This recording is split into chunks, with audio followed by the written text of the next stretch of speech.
নমস্কাৰ টাইমলৈ স্বাগতম মই অভিলাষ আৰু লৈ আহিছো এটা গুৰুত্বপূৰ্ণ খবৰ ভাৰতৰ তিনিখনকৈ যুদ্ধ জাহাজক লৈ বৰ্তমান বিশ্বজুৰি চৰ্চা আৰম্ভ হৈছে শত্ৰু পক্ষ কপি আৰু শীঘ্ৰেই বায়ুসেনা তাৰ সমান্তৰালকৈ নৌসেনাই ইতিহাস সৃষ্টি কৰিব অভেদ্ৰ সৃষ্টি কৰিব তাৰ সমান্তৰালকৈ সাগৰৰ বুকুত ভাৰতৰ শক্তি প্ৰদৰ্শন হ'ব তিনিখনকৈ যুদ্ধ জাহাজ আইএনএছ দুনাগিৰি যাৰ অত্যন্তকৈ শক্তিশালী যুদ্ধ জাহাজ হিচাপে গণ্য কৰা হয় তাৰ সমান্তৰালকৈ আইএনএছ অগ্ৰে যাক কোৱা হয় সাইলেন্ট কিলাৰ সাগৰত সাইলেন্ট কিলাৰ বুলি কোৱা হয় এইখন জাহাজক তাৰ সমান্তৰালকৈ আইএনএছ সংশোধক যাক কোৱা হয় আটাইতকৈ শক্তিশালী যুদ্ধ জাহাজ আৰু তিনিখনকৈ যুদ্ধ জাহাজেৰে ভাৰতে শক্তি প্ৰদৰ্শন কৰিব আৰু ভাৰতৰ এই তিনিখনকৈ যুদ্ধ জাহাজক লৈ বিশ্বজুৰি চৰ্চা ক্ৰমে পাকিস্তান চীন এতিয়া চিন্তাত তাৰ সমান্তৰালকৈ কপিছে শত্ৰু ৰাষ্ট্ৰ আৰু এই সন্দৰ্ভত সবিশেষ লৈ অহাৰ চেষ্টা কৰিছো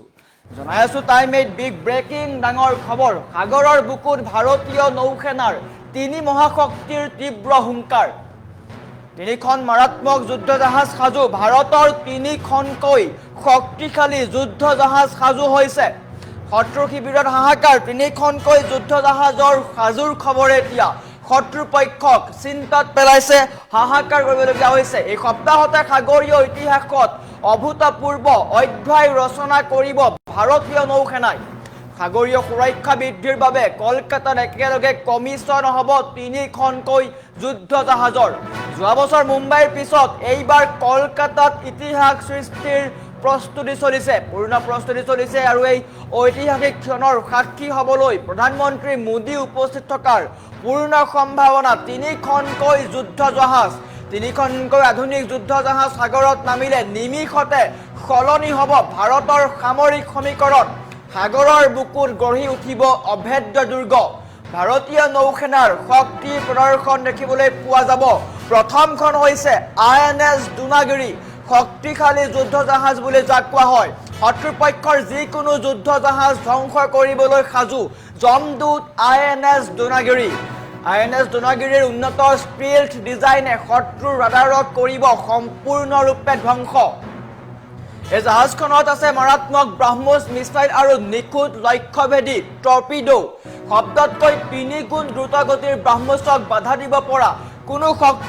শত্ৰুপক্ষৰ ওচৰত নাই সাৰফেস টু এয়াৰ মিছাইল আৰু CIWS প্ৰযুক্তিৰে আকাশতে শত্ৰু ধ্বংস কৰিব দুনাগিৰিয়ে নৌসেনাৰ দ্বিতীয়খন অত্যাধুনিক আৰু মাৰাত্মক যুদ্ধ জাহাজ আইএনএছ অগ্ৰে যাক কোৱা হয় সাইলেন্ট কিলাৰ পানীৰ তলত লুকাই থকা গুপ্ত শত্ৰুৰ বাবে আইএনএছ অগ্ৰে হ'ব সাইলেন্ট কিলাৰ কম গভীৰ পানী বা উপকূলীয় অঞ্চলৰ শত্ৰুৰ সাবমেৰিন বিচাৰি ধ্বংস কৰিব আইএনএছ অগ্ৰে চীন পাকিস্তানে সজা হেংগাৰ ক্লাছ সাবমেৰিনৰ বাবে এতিয়া সাক্ষাৎ কাল হৈ পৰিছে আইএনএছ অগ্ৰে নৌসেনাৰ সাগৰীয় শক্তি বৃদ্ধি কৰিবলৈ সাজু হৈছে তৃতীয়খন জাহাজ আইএনএছ সংশোধক সাগৰৰ বুকুত ভাৰতীয় নৌসেনাৰ তৃতীয় চকু হৈছে আইএনএছ সংশোধক পোনপটীয়া আক্ৰমণ নকৰিলেও যুদ্ধৰ সময়ত আটাইতকৈ মাৰাত্মক ভূমিকা ল'ব আইএনএছ সংশোধকে জাহাজখনত থকা হাইটেক ৰবটিক ড্ৰোনে সাগৰৰ তলিৰ নিখুঁত মেপ প্ৰস্তুত কৰিব পাৰিব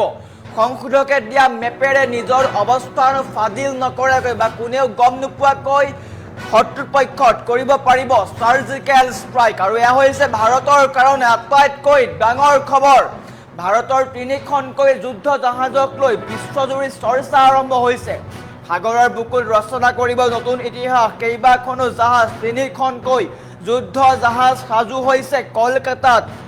স্পষ্ট ৰূপত কমিছন কৰা হ'ব আৰু উপস্থিত থাকিব নৰেন্দ্ৰ মোদীয়ে সাক্ষাৎ কৰিব এই ঐতিহাসিক ক্ষণৰ আৰু এই তিনিখনকৈ যুদ্ধ জাহাজ দেখি এতিয়া শত্ৰুপক্ষ কঁপি উঠিছে হাহাকাৰ কৰিবলগীয়া হৈছে চিন্তাত পৰিছে শত্ৰুপক্ষ ভাৰতৰ তিনিখনকৈ শক্তিশালী যুদ্ধ জাহাজ যাক এখনক কোৱা হয় শক্তিশালী যুদ্ধ জাহাজ আইএনএছ অগ্ৰে যাক কোৱা হয় সাইলেন্ট কিলাৰ আইএনএছ সংশোধক যাক কোৱা হয় ভাৰতীয় নৌসেনাৰ তৃতীয় চকু বুলি যাক কোৱা হয়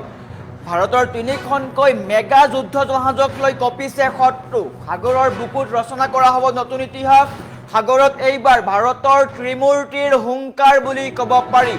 ভাৰতৰ তিনিখনকৈ মাৰাত্মক যুদ্ধ জাহাজক লৈ এতিয়া কঁপনি উঠিছে শত্ৰু শিবিৰত ভাৰতীয় নৌসেনাই এই সপ্তাহতে ৰচনা কৰিবলৈ গৈ আছে আটাইতকৈ ডাঙৰ অভূতপূৰ্ব ইতিহাস দেশৰ সাগৰীয় সুৰক্ষা ব্যৱস্থাক পূৰ্বতকৈ শক্তিশালী কৰিবলৈ একেলগে তিনিখনকৈ অত্যন্ত আধুনিক আৰু বিধ্বংসী যুদ্ধ জাহাজ ভাৰতীয় নৌসেনাত অন্তৰ্ভুক্ত কৰা হ'ব।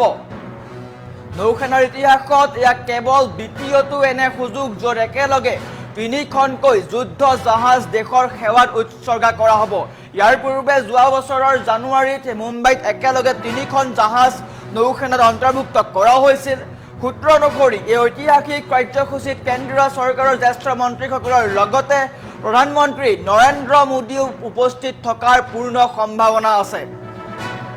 যেতিয়া তিনিওখন যুদ্ধ জাহাজে সাগৰৰ বুকুত একেলগে মিলি কাম কৰিব তেতিয়া শত্ৰুৰ বাবে ভাৰতীয় নৌসেনাৰ এক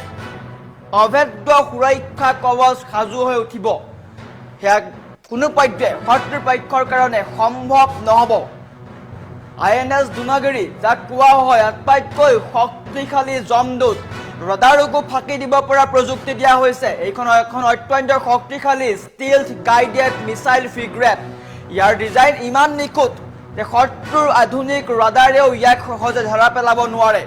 ব্ৰাহ্মোছতকৈও মাৰাত্মক আঘাত দিব পাৰিব এইখন জাহাজে। ইয়াত ভাৰতৰ আটাইতকৈ ভয়ংকৰ ব্ৰাহ্মোছ ছুপাৰছনিক ক্ৰুজ মিছাইল আৰু উন্নত টৰ্পিডো লগোৱা হৈছে। শব্দতকৈ 3 গুণ বেছি দ্ৰুতগতিৰে ধাৱমান হোৱা ব্ৰাহ্মোছৰ আক্ৰমণ প্ৰতিৰোধ কৰা শত্ৰুৰ যিকোনো এয়াৰ ডিফেন্স ছিষ্টেমৰ বাবে অসম্ভৱ হৈ পৰিব।